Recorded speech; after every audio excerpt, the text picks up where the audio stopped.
Donc, nous avons commencé hier. Nous avons commencé hier une étude du Rav Dessler à partir de la Gemara dans Kiddushin. Est-ce que vous vous souvenez?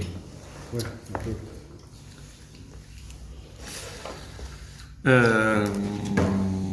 Et donc, c'était une Gemara qui commençait par une analyse du passouk dans Shema Israël, Vesamtem, vous vous rappelez? Vesamtem et Devrayele, ou Akadosh Baruch Hu. C'est Moshe Rabbeinu qui parle, mais il est le porte-parole du bon Dieu, évidemment.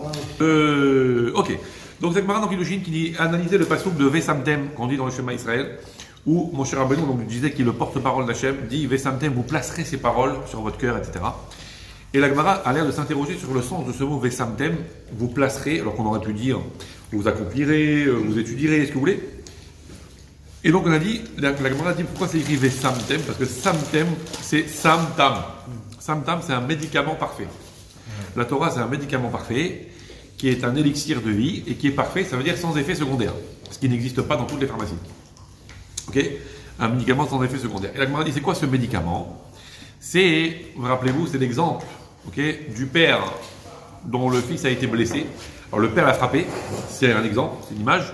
Le père l'a frappé et maintenant que le fils a une blessure, le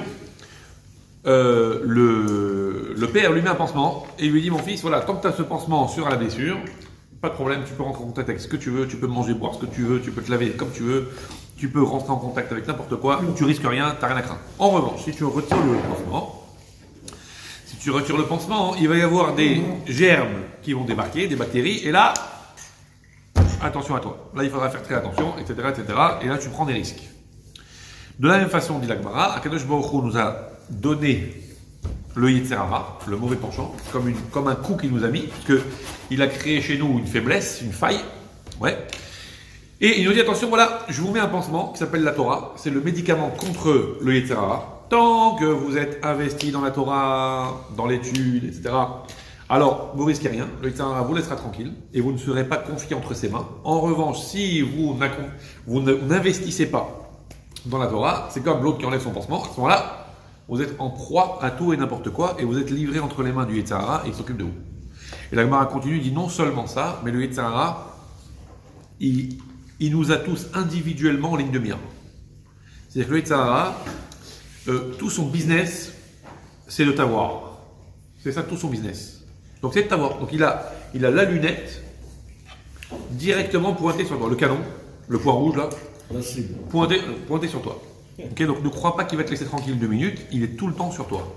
Maintenant, comme Akadosh Baruch Hu a dit à Caïn lorsqu'il a fauté, tu as la possibilité de te hisser au-dessus avec la Torah. Je te donne une Torah pour que ça t'aide à combattre contre le Yetzer Hara. Mais attention, le Yetzer Hara est à la porte. Comme un bandit de grand chemin, il t'attend. Dès que tu sors, si tu n'es pas préparé et que tu es vulnérable, bam, un gros coup sur la tête. Donc attention. Comme ça, nous, on avait dit. Okay. Là-dessus, le Rav Dessler avait expliqué à partir de cette Gemara, donc la Gemara semble dire que le seul médicament qu'on a contre le Yetzer Hara pour se prémunir contre les penchants négatifs, etc., et donc pour faire bien dans la vie, ce qu'on est censé faire quand même. On est venu pour quelque chose. Ce serait quand même sympa de remplir le cahier des charges pour pouvoir présenter un bilan positif à 120 ans. Okay. Et donc, Akadosh Baruch Hu nous explique comment ça marche. La Torah est l'antidote contre le Yetzer Hara. C'est ce qu'on avait vu. Et on avait dit, attention, c'est qu'il y a une restriction dans la Gemara. Ouais, que c'est pas que genre, avec le pansement, tu mets le pansement, tu risques rien, genre tu as la Torah dans la poche, tu as étudié 5 minutes et ça va. Non, c'est écrit Imata Osek, Imata Oskim Batora. On a dit quoi Osek? Il faut être Osek Batora. Alors comme je dis souvent, pour être Osek, il faut se mouiller. Voilà. Donc Osek, ça veut dire ce qu'on appelle Esek en hébreu d'aujourd'hui. Esek c'est un business. Ça veut dire c'est quelque chose dans lequel on investit, comme une entreprise, un business. Donc Esek c'est quelque chose dans lequel, quand on a la tête dedans, on a la tête dedans. Et qu'on ne peut pas se déconnecter. Quelqu'un, il veut faire du travail sérieux, il veut que son entreprise, elle marche, mais il fait 3 minutes de travail et après 10 minutes au téléphone. 3 minutes au téléphone, en dehors du business, je parle. Okay, après 3 minutes de travail et il va regarder par la fenêtre. 3 minutes de travail et il va prendre l'air au parc d'à côté. Ah, khalas. C'est pas comme ça que sa boîte, elle va avancer. Pas de stigmatisation d'une population, ni de volonté de confronter une population contre une autre. Okay. Laissez le gouvernement faire ça, ils sont très forts pour ça. Ils sont très forts pour ça, laissez-les faire. Alors, qu'est-ce que je voulais dire? Donc, Donc c'est pas comme ça que ça va avancer. C'est ça, Osek.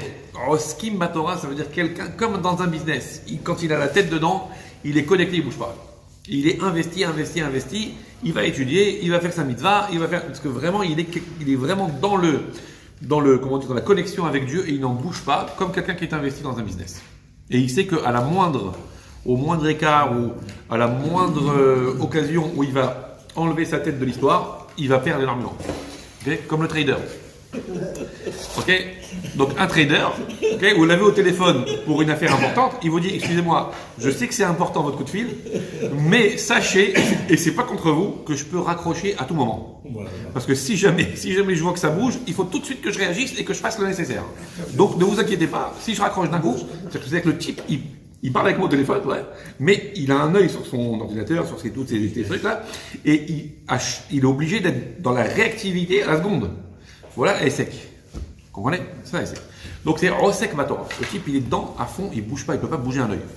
On avait dit deuxième explication de ESSEC, d'après ce que rapporte le Rav Dessler, c'est comme dans la bagarre qu'il y a eu entre Yitzhak Avinu à l'époque et les Philistins, puisque Abraham Avinu avait creusé des puits. Alors, qu'est-ce que ça signifie ces puits, la symbolique, tout ce qu'on veut, on ne va pas rentrer dedans maintenant. Abraham Avinu avait creusé des puits lorsqu'il s'était installé dans les barrages, et puis les Philistins les avaient rebouchés. Et Yitzhak les avait de nouveau creusés. Et il y a eu des bagarres. Les uns disaient ce puits est à moi, l'autre disait ce puits est à moi, etc., etc. Bon, vous connaissez l'histoire. Il y avait une fois deux personnes qui se disputaient. L'un disait ce terrain est à moi, l'autre disait ce terrain est à moi. Je dis mais non, c'est à moi, l'autre c'est à moi, c'est à moi, c'est à moi, ce terrain est à moi, ce terrain est à moi. Ils n'arrivaient pas à se départager, ils se bagarraient, ça se bagarrait. Et à la fin, ils se sont mis d'accord pour aller voir le Rav. On va voir le Rav, ça va pas. Lui, il dit c'est à moi, en fait c'est à moi, l'autre dit non, c'est à moi, c'est à moi. Le Rav, il dit écoutez, c'est très difficile pour moi, il n'y a pas d'éléments probants, il n'y a pas de documents, c'est difficile de trucs. Donc le mieux, c'est qu'on aille interroger la terre. Okay. Bon, les deux, ils ne comprennent pas trop ce que ça signifie. Donc le Rav, il dit emmenez-moi sur le site. Okay, ils y vont, et le Rav est là. Et très, très soigneusement, il enlève son chapeau. Il se met accroupi à genoux, hein, et il commence à écouter la terre. Ouh là là. Il se relève et il dit aux deux autres, il dit, la terre a parlé. Okay. Alors qu'est-ce qu'elle a dit? Tu sais, les deux autres comme ça avec la bave aux lèvres et tout. Alors, quelle langue? Elle a dit, la terre a dit, lui, il dit que je suis à lui, il dit que je suis à lui, mais en réalité, un jour, tous les deux, ils seront à moi. Oh bien, très bon, Khazak, j'aime bien. Alors, voilà, donc bon. Donc bref, en tout cas avec Yitzhak ça se bagarrait, et on voit que l'un des puits a été appelé Resek. Le puits il est sec. Bon, okay. Il a été appelé Resek, mais avec un shin, avec un sin, parce que Itaras Sekou Aimo, parce qu'il y a eu de la rix, il y a eu de la friction. Oui. Ok. Et donc Resek, c'est l'idée de la bagarre. Ça veut dire quand on est prêt à faire tous les efforts du monde pour gagner un bras de fer. Et c'est ça, Osek Batora, c'est celui qui a compris que quand il investit dans la Torah, c'est comme un combat. Alors, soit c'est un combat contre lui-même, ou un combat contre plein de paramètres qui pourraient nous empêcher d'étudier. En tout cas, Osek, ça veut dire quelqu'un qui fait tous les efforts du monde pour arriver à imposer le fait qu'il doit faire le nécessaire et accomplir sa mission. Ok, donc c'est ce qu'on a dit la dernière, voilà ce qu'on a dit hier. C'est ce qu'on a dit lorsqu'on a abordé ce texte. Voilà ce qu'il dit donc le Rav Dessler, il continue, puisqu'on avait commencé dans le texte, donc on continue dans les mots. Nimtseinu les Medim, nous apprenons donc de là. Et kol geder milchem et hayetzer alidei Torah. Toute la définition de ce que c'est la guerre contre le Yetzer Hara par la Torah, grâce à la Torah. Im ha'adam yasim et kol she'ifato la Torah. Si quelqu'un place toute son aspiration vers la Torah, on va évidemment définir dans les détails ce que ça signifie, parce que on n'est pas tous des piliers de Kollel, on n'est pas tous des élèves de la Yeshiva, donc il faut comprendre ce que ça signifie, et on va le voir, Bezrat Hashem. Donc, si l'homme il place toute son aspiration dans la Torah, ein makom la yetzer likanes elav. Il n'y a plus de possibilité, il n'y a plus de place pour le Yetzer Hara de rentrer chez lui. Okay? Si son aspiration vers la Torah, elle est claire, elle est univoque et sans équivoque, le Yetzer Hara, il n'a plus de place, il peut rentrer. Ou ben, Vekamouvan, Sarich shelo yeshu sedek katan, Bon. Mais on s'entend bien, on est bien d'accord, c'est évident, que ça veut dire qu'on ne laisse pas la moindre faille, la moindre fissure pour que le Yetzer puisse rentrer. Okay. Comme on voit, et la Sagour Mamaj Befanav, mais tout est fermé, tout est cadenassé, calfeutré face à lui. Et on voit très bien, dans la réalité du bricolage, Gabriel est parti, mais dans la réalité du bricolage, c'est que on ne calfeutre pas, on n'isole pas de la même façon. Okay. Il y a une isolation par rapport à l'air, une isolation par rapport à l'eau, une isolation par rapport au feu, une isolation par rapport au gaz, par rapport au bruit. C'est pas la même chose. En fonction de la réalité d'opposition que tu as, en fonction de l'enjeu et en fonction de plein de choses, voilà comment on fait. Donc il faut savoir que contre le Yetzer, il faut savoir comment prendre ses précautions pour isoler le système pour ne pas qu'il rentre. Ok ? Si tu fais la même isolation pour l'eau que pour le gaz, peut-être que tu te mets en danger. Si tu fais la même isolation pour l'air, pour le vent, pour le froid, que pour le feu, peut-être que tu te mets en danger. Donc, il faut. Oui, c'est matériel, oui, mais c'est spirituel, mais c'est le même principe. Ça veut dire qu'il faut savoir à quel genre d'adversaire on a affaire pour savoir comment s'en prémunir. Tout à fait. Vous comprenez ? Donc, c'est le principe. Il faut bien vérifier que tout est calfeutré. Parce que le Yetz, lui, c'est pire que le blizzard. Vous avez dit blizzard, ouais. Il rentre partout, il peut rentrer, lui. Il n'en a rien à faire du reste. Ok ? Donc, ça, c'est le principe. Donc, si quelqu'un il est fort et qu'il est investi dans sa Torah, c'est-à-dire en fait dans sa détermination à la connexion avec Dieu, à être déterminé dans son service d'Hachem, il risque rien. Im ach yasiyah ha'adam da'ato min Torah. Mais si yasiyah da'ato, ça veut dire s'il détourne son esprit de la Torah, afilu kerega, même l'équivalent d'un petit instant. Nimtzar hu beyad yitro, il est immédiatement livré entre les mains de son Yitzhara. Automatique. Il n'y a pas je reste en équilibre, funambule.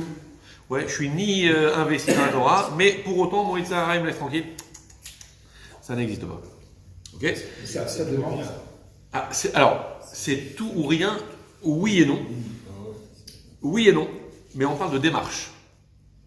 Ok ? Ça veut dire que la démarche qui consiste à avancer, on parlait de ça il n'y a pas si longtemps, la bicyclette, hein, quand elle n'avance pas, elle tombe, c'est comme la révolution, c'est comme une bicyclette, okay. Quand elle n'avance pas, elle tombe, ça veut dire qu'en fait, c'est pas que c'est tout ou rien. C'est que ça veut dire qu'on n'est pas forcément Poulidor, bon, en même temps, il était toujours deuxième, ton mec, bon. Okay, donc, on n'est pas forcément, alors qui alors Hinault, voilà. Comme dirait l'autre, Bernard Hinault, c'est Ross. Bon. Ok, ou bien l'autre, là, Froome. Ah oui, en plus, il est Froome. Ok. Alors, donc on n'est pas tous des champions du Tour de France, mais au moins, même si on est les derniers du peloton, au moins ce qui est certain, c'est qu'on pédale pour avancer. Ça veut dire que le principe, c'est que peut-être qu'on est, on est au milieu du peloton du Tour de France et que nous, on est le cycliste du dimanche. On fait la petite promenade dans le parc, ok ? On est peinard.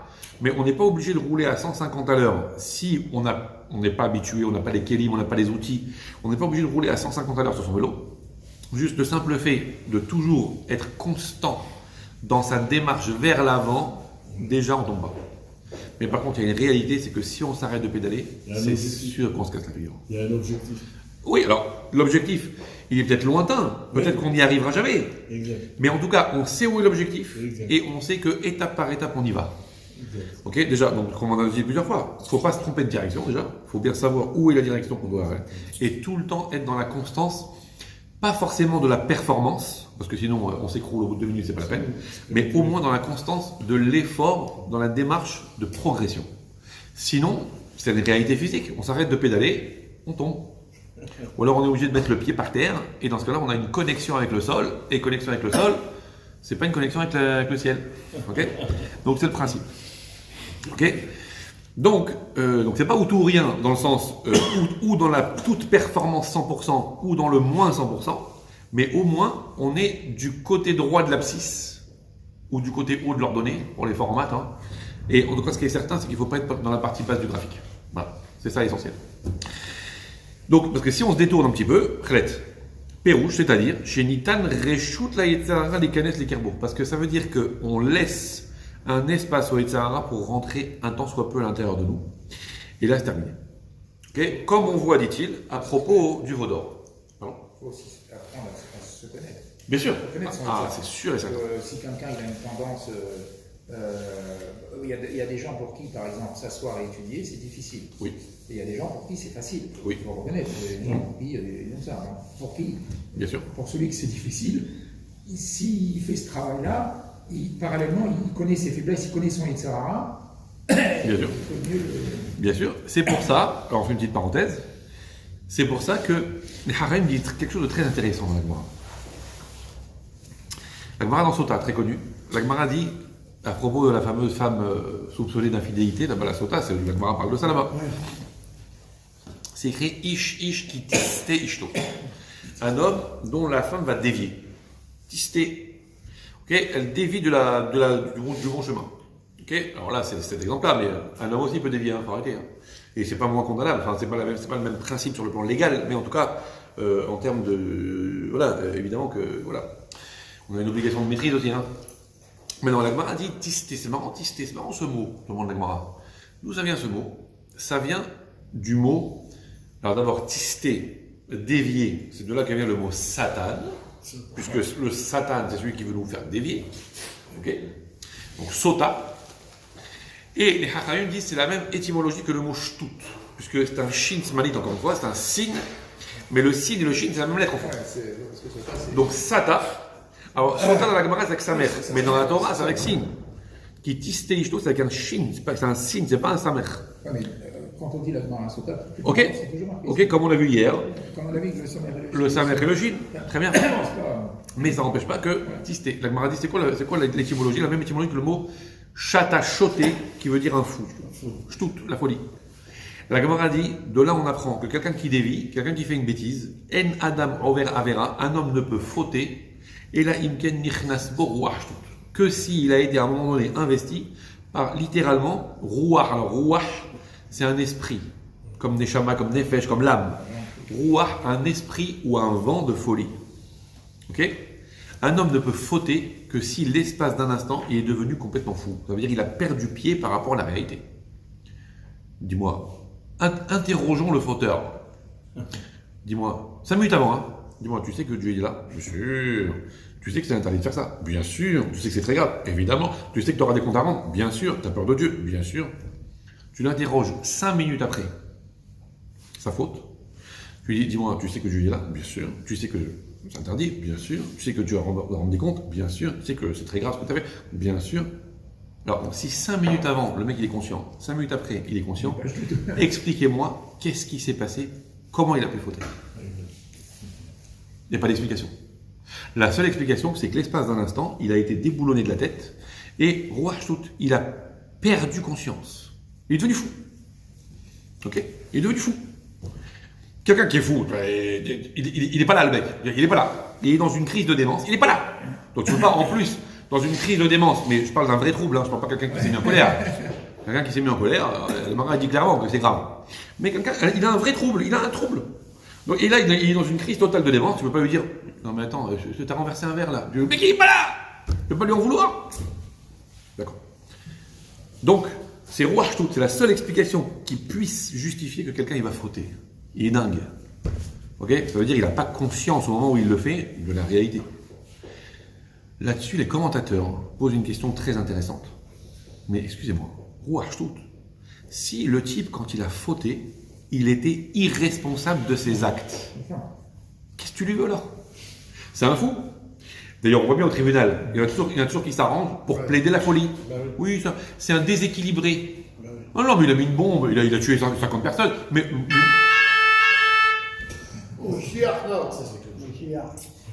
c'est le feu de la Torah.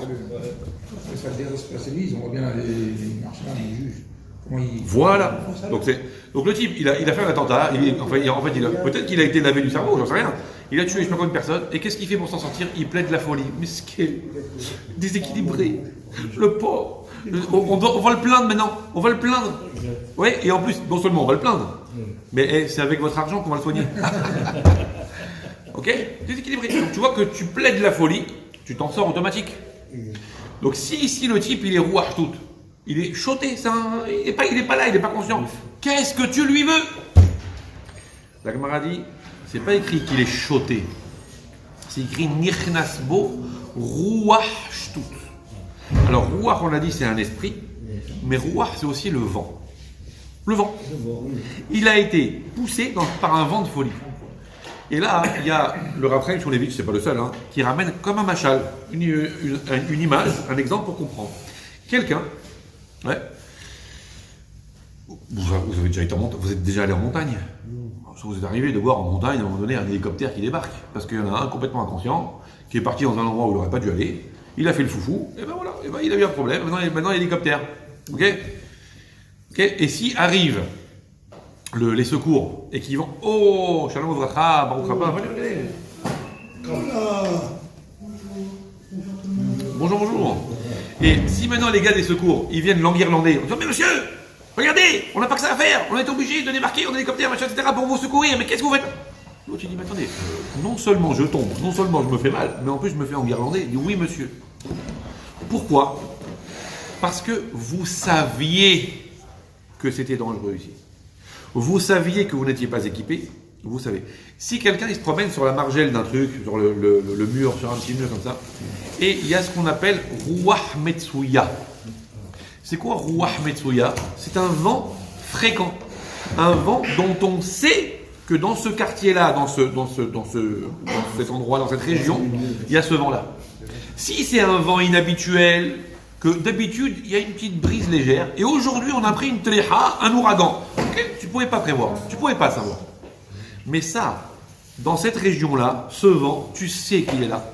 Tu sais qu'il souffle. Comme un gars de Marseille, il dit « Oh, j'ai été surpris par le Mistral ».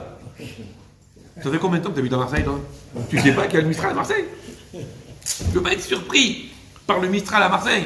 Et croyez-moi, à Marseille, c'est Mistral gagnant. Oh, c'est bon ça. Même si vous roulez en Renault. Si tu nous écoutes, Renault. Bravo pour ta belle démarche envers la communauté. Alors, qu'est-ce que je voulais dire? Donc voilà. Donc quelqu'un dit, mais monsieur, mais vous savez qu'il y a du vent ici. La question est, qu'est-ce que vous faites là? On ne vous reproche pas d'être tombé. C'est pas de votre faute, vous avez été emporté par le vent. Mais puisque vous savez qu'il y a du vent, ne vous promenez pas ici. C'est exactement ça, Ruach Shtut. Le type, tu ne peux pas lui reprocher, il a fait une faute. Tu ne peux pas lui reprocher, puisqu'on vient de dire dans la Gemara qu'il a été investi par un vent de folie. Il est devenu dingue. Tu ne peux pas reprocher à quelqu'un qui est dingue d'avoir fait des agissements complètement incohérents. Il est fou. Il dit d'accord, mais c'est un vent de folie. Puisque avant, tu sais que quand tu vas par là, tu risques de te faire emporter par le vent. Alors ne va pas par là. C'est ça qu'on lui reproche, le type. C'est pas d'avoir fauté. C'est qu'il n'avait rien à faire dans les parages de la faute. Il n'avait rien à faire à ne pas se prémunir contre la faute. Entre parenthèses, on l'a vu il n'y a pas si longtemps. C'est pour ça que Yosef, quand la femme de Potiphar, elle a voulu lui mettre le grappin dessus, il s'est sauvé. Il n'a pas dit, je vais rester dans les parages et je vais prendre des mesures pour ne pas fauter. Parce que si tu tombes, on te demandera, mais dis-moi, qu'est-ce que tu faisais là? Quand il y a le feu, on se barre. Je veux dire, non, je vais rester. Vous comprenez? Comme a dit l'autre. Tu sais pas nager. Tu rentres pas dans le lac. Si tu te noies, je te tue. La mère tunisienne. Si tu te noies, je te tue. Mais pourquoi? Parce que tu sais que tu peux pas faire face au vent. Tu sais qu'il y a du vent. Tu sais que tu n'es pas armé. Tu sais le danger que ça représente. Qu'est-ce que tu fais là? Vous comprenez? Donc c'est le même principe. On te donne les moyens pour te prémunir, qui s'appelle la Torah, qui s'appelle ceci, qui s'appelle des barricades. Tu ne dois pas fréquenter ce quartier, tu ne dois pas fréquenter cet endroit, tu ne dois pas toucher à cette chose-là. Tu sais très bien que quand tu rentres dans ces limites-là, tu te fais toujours emporter par l'aspirateur, qui s'appelle la faute. Qu'est-ce que tu fous là? Change de trottoir. C'est aussi simple que ça. Tu sais que tu ne peux pas manipuler telle ou telle chose sans te faire avoir, ne manipule pas. Tu sais que tu ne peux pas ouvrir les yeux, tu ne peux pas ouvrir la bouche, tu ne peux pas ouvrir les oreilles sans que ça soit une source d'avéra. Ferme. C'est tout. C'est aussi simple que ça. Tu sais que tu ne peux pas fréquenter telle et telle personne sans que ça déborde carrément vers ce qu'il ne faut pas. Mais reste chez toi. Exactement ça. Oui, parce que des fois, par exemple, des fois dans les fréquentations, on sait qu'on va fréquenter cette personne, mais on ne va pas être influencé par elle. Ça va être l'inverse, plutôt. Parce qu'on part déjà dans une démarche. Oui. Mais par contre, mon fils, je vais me dire, je ne vais pas le laisser fréquenter cette personne. Parce que lui, il n'est pas armé. Il n'est pas armé. Voilà. Absolument. Absolument. Et même nous, la vérité. Il faut le connaître, ça. La vérité, c'est que même nous, Oui, non, même nous. nous, on est armés de quoi on est armés de quoi D'abord, Oui, quand, non. quand on doit influencer quelqu'un en particulier et qu'on sait que ça peut aussi être l'inverse, d'abord on se réunit et on a la force qu'on appelle la force du Méchaléar.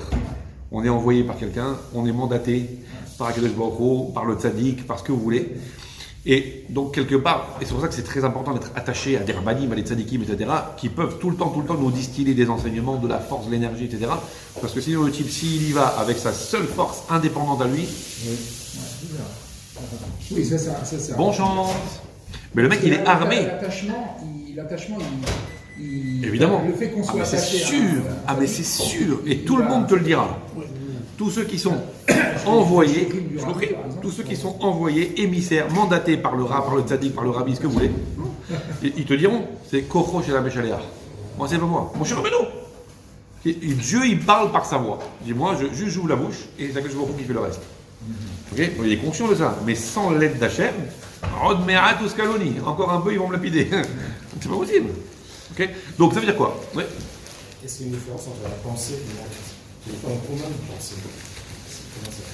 Alors, est-ce qu'il y a une différence entre la pensée et l'action? Alors, sur le plan de la combativité, il n'y a pas de différence. Ça veut dire que la pensée qui nous agresse, on n'est pas responsable.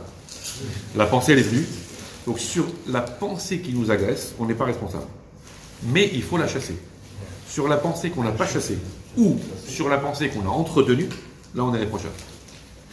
Alors, donc ça veut dire qu'on est capable de chasser une pensée.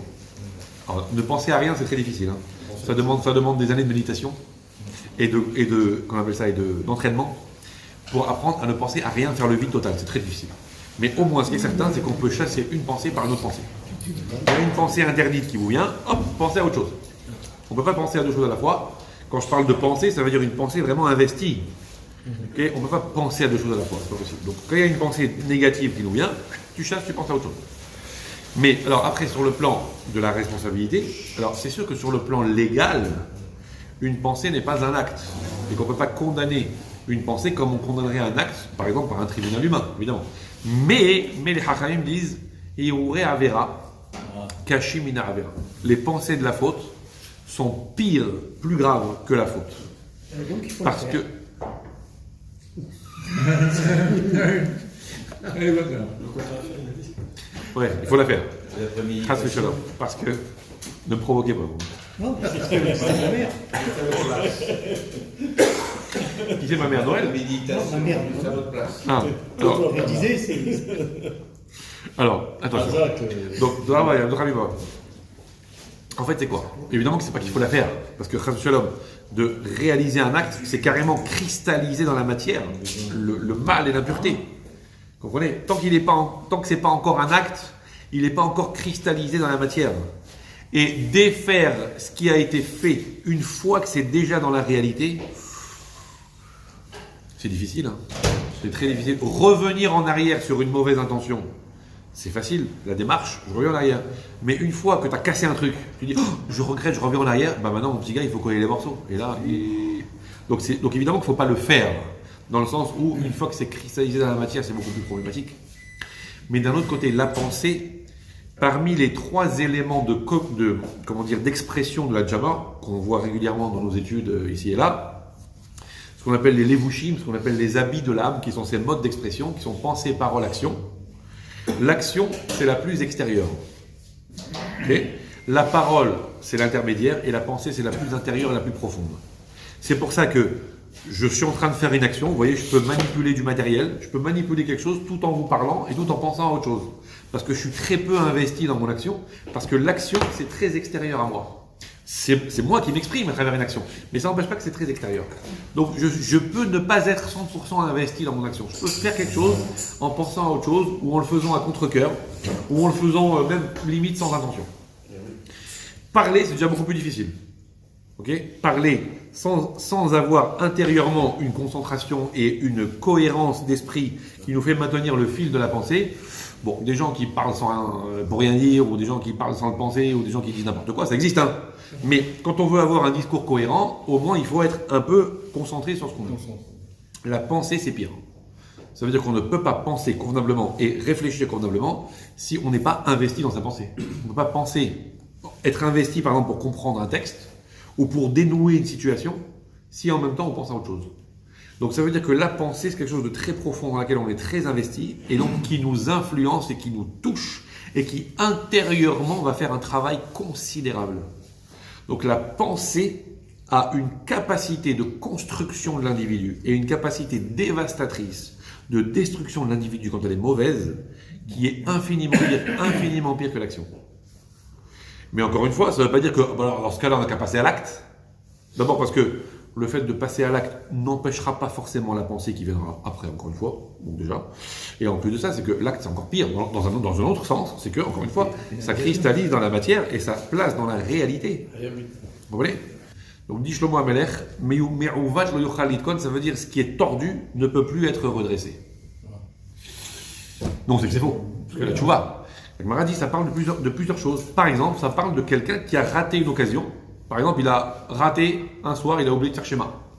Ouais, il est parti, il a dormi, il n'a pas fait vite, il a raté vite. Alors bon, la lacha lui dit demain matin, tu feras 2 fois shacharit. La hamida, tu recommences 2 fois. Ok, tu as rattrapé ta tfila, mais kriyat shema du soir, tu as raté. Non, tu peux faire tchouva, tu peux dire pardon Hachem, excuse-moi, je regrette, je referai plus, la prochaine fois je prendrai mes livres, tout ce que tu veux. Mais ça n'empêche pas que cette occasion, cette mitzvah, elle est ratée et elle ne se représentera plus jamais. Ok? Le schéma Israël du 17 Shvat, ok? Soir, hier, voilà, 5783, il y en a une seule qui se présente une fois pour la vie. Ah, mais il y en a une autre demain. Oui, mais c'est pas la même. Ah, mais il y en a une autre le 17 Shvat l'année prochaine. Oui, mais c'est pas la même. Ah, mais j'en ferai 2 grands. Voilà. Ok? Donc, ça c'est tordu, tu peux plus redresser. C'est tout. Tu vas regretter. Akadosh Baruch Hu, si tu fais tchouva sincère, tu regrettes, tu demandes pardon. Akadosh Baruch Hu, il va passer l'éponge. Il va pas te demander des comptes là-dessus. Mais le potentiel lumineux que tu aurais pu apporter et sur le monde et sur toi, c'est perdu pour tout jamais. Pour tout jamais, à tout jamais ou pour toujours. Parlons français. Ok? Non mais ça. Ou bien, autre explication, Me'uvat lo yochal litkon, c'est quelqu'un qui a fait une bêtise. Il a fait une bêtise avec une personne qui lui était interdite dans l'histoire. Et de là est né un enfant qu'on appelle Mamzer. Okay? Le fruit d'une union interdite. Disent les Haramim, Me'uvat lo yochal litkon. Tu peux plus revenir en arrière. Qu'est-ce que tu vas faire? Tu vas le tuer le gosse. Donc maintenant il est là. Tu peux plus revenir en arrière. Donc même tu vas faire tchouva, tu vas plus jamais recommencer, tu vas prendre des dispositions pour t'éloigner de cette personne, tout ce que tu veux. Mais le fruit, le résultat de l'action est là. Donc il y a une dimension qui est irrattrapable. Pareil dans toute action, il y a une dimension qui est irrattrapable. Tu as cassé un vase, tu vas demander pardon, on va te pardonner, mais ça n'empêche pas que quand tu vas le recoller, il y aura toujours des traces. Ça ne sera jamais un vase neuf. Vous comprenez? C'est le même principe. Il y a des dimensions que l'on peut effacer. Dieu il te pardonne, c'est fini l'histoire, tu as fait tchouva sincère, Yom Kippour il efface tout, mais ça n'empêche pas que le potentiel lumineux que tu aurais pu amener ou la réalité que tu aurais pu entretenir, elle n'a pas été entretenue. Me'uvat lo yochal litkon, c'est perdu. Ça c'est l'idée de l'action. Okay? Dans la pensée, tu peux encore revenir en arrière et limiter les dégâts. Mais à contrario, l'implosion intérieure que provoque une pensée négative, on n'en maîtrise pas les conséquences. Vous comprenez? De la même façon qu'on ne maîtrise pas parfois les conséquences de certaines choses qui se produisent dans le cerveau. Ok? Des fois, il y a des choses intérieures qu'on ne voit pas. Ok? Ou bien dans l'organisme. Il y a des choses qui ressortent parfois dans l'organisme. On a mangé quelque chose qu'il ne fallait pas, bon, une indigestion, ça ne va pas, j'ai mal au ventre, mal à la tête, le truc, ou bien je vais m'évanouir, tu vois. Okay? Donc ça se voit à l'extérieur. Mais des fois, il y a des gens qui portent rien sur eux. Okay? Ils mangent des bêtises toute la journée, etc. Ils sont comme des fils de fer, comme si de rien. Okay? Et là, mais si on leur fait une prise de sang, ça veut dire que les conséquences intérieures qu'il y a sur le cholestérol, sur le traloïde, sur le machin, sur le ci, sur le poids, là, ça ne se voit pas de l'extérieur, mais intérieurement, c'est un carnage. La pensée, au niveau spirituel, c'est la même chose. Il y a des choses qui ne se voient pas de l'extérieur, mais le carnage que ça produit sur l'intérieur, hein, c'est infini. Donc c'est pour ça qu'il faut aussi se prémunir contre ça. Maintenant, revenons à notre idée. Regardez par exemple, donc l'exemple que ramène Rav Dessler, et il va falloir qu'on s'arrête bientôt, Bezrat Hashem. L'exemple que ramène Rav Dessler, c'est l'histoire du veau d'or. On n'a pas encore reçu la Torah, que les gens parlent du veau d'or. Ne soyons pas défaitistes, peut-être cette année, ils ne vont pas le faire. Vous connaissez l'histoire? Il y a un type, un homme pas chaud, un homme simple. Il n'est pas souvent à la choule. Et une semaine, il a dit, ouais, je vais à la synagogue, je vais écouter. Okay. Il va écouter la paracha, il va écouter la dracha du rabbin. Il rentre chez lui, affolé. Il dit, qu'est-ce qu'il y a? Je ne me rends pas compte. Le rabbin, il a raconté l'histoire d'un pauvre garçon. Le pauvre, il s'appelle Yosef, Misken. Il a été vendu par ses frères. Et voilà, et ci et ça. Et son père, il lui a dit, va là-bas. Et il est allé. Et ses frères, ils l'ont kidnappé, ils l'ont vendu. Le pauvre, il arrive paniqué. Je dis, ça va, t'inquiète pas. Ouais, bon, j'espère que ça va s'arranger pour lui, Miskin. Voilà, bon. Tellement il a du mal à se remettre, il ne retourne plus à la chou, le pauvre. Il lui faut 1 an pour se remettre. L'année d'après, il retourne à la chou. La même paracha, Miskin. Paracha de Vaïev. Okay. Il retourne chez sa femme. Et cette fois-ci, il ne peut pas paniquer du tout. Il dit, mais franchement, ce Yosef, mais quel imbécile! L'année dernière déjà, il savait qu'il ne fallait pas aller là-bas parce que ses frères, il attendaient. Et il retournait cet imbécile. Okay. Il n'a pas changé de trottoir. Donc pareil, d'année en année, on se dit, bon, cette fois-ci, ils ont compris le truc, ils vont pas faire le veau d'or chaque année quand même. Eh ben si. Bon, alors, donc, le veau d'or, qu'est-ce qui s'est passé? Vayar à Aram, le peuple a vu qu'il bochèche Moshe, que Moshe tardait un peu à descendre. Il nous l'a fait à la tunisienne un peu comme ça. Ouais. Il croyait que c'était un Ashkenaz, Moshe. Une heure, c'est une heure. Je crois pas. Vous connaissez ce que c'est l'histoire? Il y avait un yéké, donc juif alsacien, strasbourgeois, réputé très carré. C'est pas quelque chose que c'est pas du dénigrement du tout. Eux-mêmes savent que c'est leur mode de leur système. Donc un yéké, le soir du 5 décembre, avant de partir pour Arvit, il dit à sa femme, écoute, je vais être un peu en retard en revenant d'Arvit. Parce que ce soir, c'est Taloubatar. Ok, maintenant, pour nous les Sfaradim, encore entre Baricheno et Barich Aleno, bon, il y a un petit paragraphe face à un grand paragraphe. Pour les Ashkenazim, c'est 2 mots en plus. 2 mots en plus. Il a dit, je serai un peu en retard ce soir. Okay. Donc voilà. Donc si mon cher Rabbeinu, c'est un yéké, alors dans ce cas-là, tu as dit tu reviens aujourd'hui à 14h30, il ne sera pas 14h30 et 4 secondes. Hein, sera... Ok, donc ils ont vu qu'il tardait. Ils se sont inquiétés. Ok. Qu'est-ce qu'il dit Rav Dessler? Tamehu al dvar ihuru. Ils se sont étonnés, ils étaient stupéfaits du retard de Moshe Rabbeinu. Alors, alors que normalement ils auraient dû être stupéfaits et s'étonner sur eux-mêmes. Ça veut quoi sur eux-mêmes? Chez Lohevinu dvarav yafe. Parce qu'en réalité, ils n'ont pas compris ce que Moshe Rabbeinu a dit. Pourquoi? Mais ahar sheyat tzarich liot baour lahem. J'ai dit vrai Moshe, mi piak voix. Parce que ça aurait dû être très clair que ce que dit Moshe, c'est répéter de ce que Dieu a dit. Et Moshe Rabbeinu, quand il répète ce que Dieu a dit, Moshe Rabbeinu, il ne se trompe pas. S'il a dit « je reviendrai », il n'y a pas... Mais Dieu, il ne savait pas qu'il y avait des embouteillages là-haut. Ah, quoi, c'est pas beau, quoi. Maintenant, beaucoup, il dépend d'aucun aléa.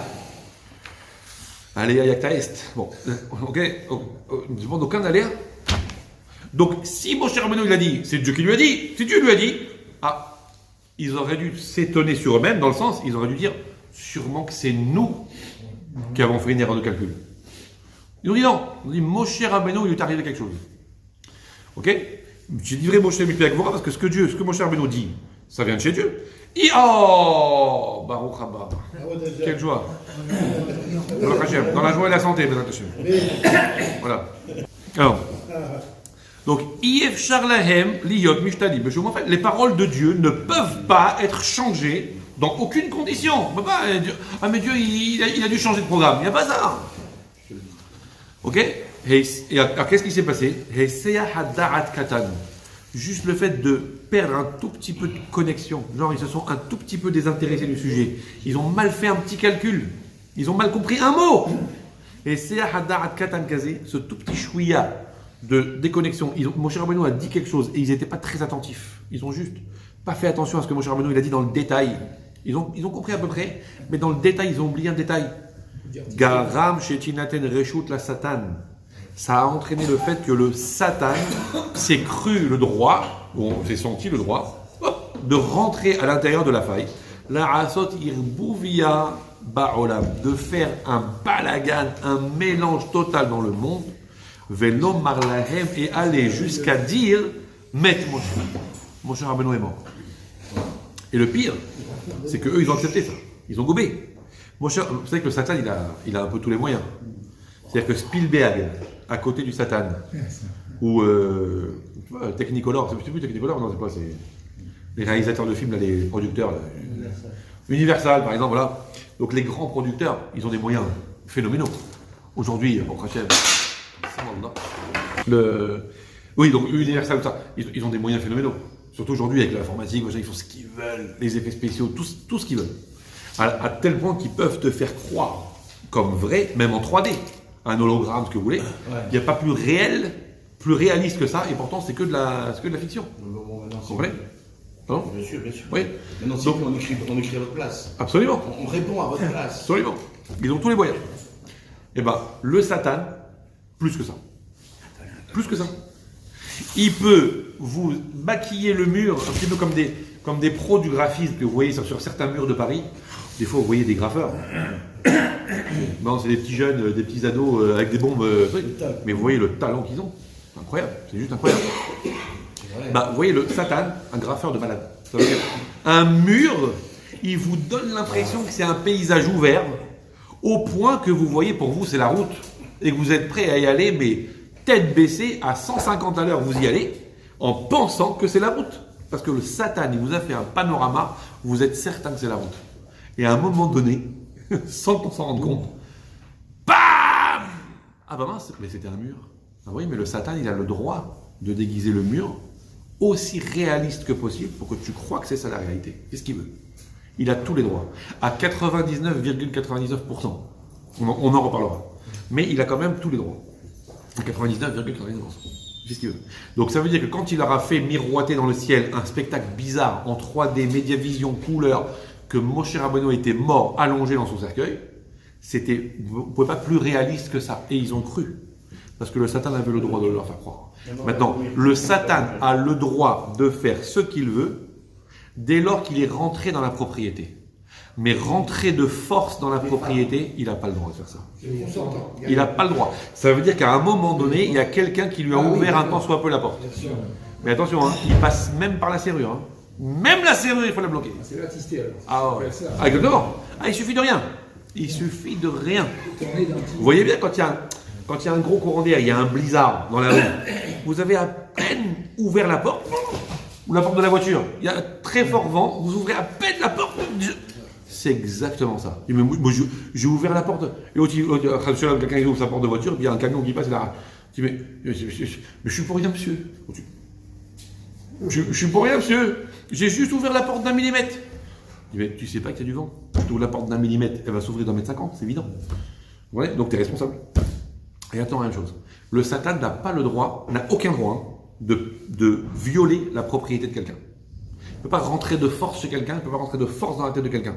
Mais s'il est rentré, c'est parce qu'on lui a fait une petite ouverture, et après, si on lui a fait une petite ouverture, il fait ce qu'il veut. Il fait ce qu'il veut. Au début, il est invité, après, il est locataire, et à la fin, il est propriétaire. Et à la fin, il te jette, il dit je suis chez moi. Bon, ok, donc voilà où on en est. On continuera Bezrat Hashem parce que c'est une étude suivie dans le texte. Mais voilà où on en est aujourd'hui par rapport à la compréhension de ce que c'est. Alors, c'est vrai qu'on a, on a un peu ouvert pour essayer d'approfondir. Et donc, maintenant, il reste la question qu'on va évidemment poser. Attendez, mais il est bien gentil, Twitou. Ok, de répéter ce que vous dit Rav Dessler. Ok, parce que moi, je ne fais que répéter. Hein.